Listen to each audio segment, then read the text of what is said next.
আসসালামু আলাইকুম। দেখেন তো যারা কবুতর পালক আছেন তারা চিনেন কিনা এটা কি গাছ? এই যে আমি একটু গাছটা পুরোপুরি দেখাই। এই যে এটা হলো গাছ। ঠিক আছে? এটার মধ্যে কিছু ফল ধরছে। আমি একটু দেখাই যদি কাছ থেকে। এই যে দেখেন খুবই সুন্দর কিছু ফল ধরছে। কবুতর পালক যারা আছেন তারা চিনেন কিনা? আশা করি চিনবেন। এটা বলি আমি।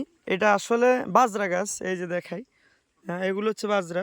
সবুজ বাজরা এটা মানে এখনো কাঁচা তো এই কারণে সবুজ।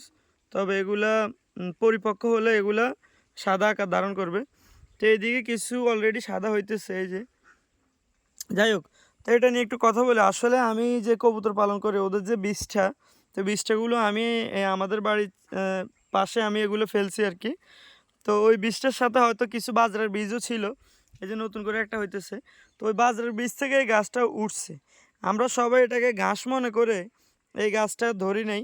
আহ, কিছুদিন আগে আমার আম্মু এটা কেটে গরুকে খাওয়াই দিত, কিন্তু ব্যস্ততার কারণে হয়তো কাটা হয় নাই। তো গতকালকে আসার পরে আমি দেখলাম সুন্দর সুন্দর এই ফুলগুলো, দেখে যে এগুলো আসলে কি। পরে দেখলাম এগুলো বাজরা, দুইটা থোকা এত পরিমাণ বাজরা ধরছে। এই যে দেখেন, অথচ গাছ মাত্র একটা, এই যে গোড়া থেকে একটাই উঠছে। তো আলহামদুলিল্লাহ এই বাজরাগুলো বড় হলে কবুতরের জন্য রেখে দিব, অথবা এগুলা আবার বীজ বপন করবো ইনশাল্লাহ।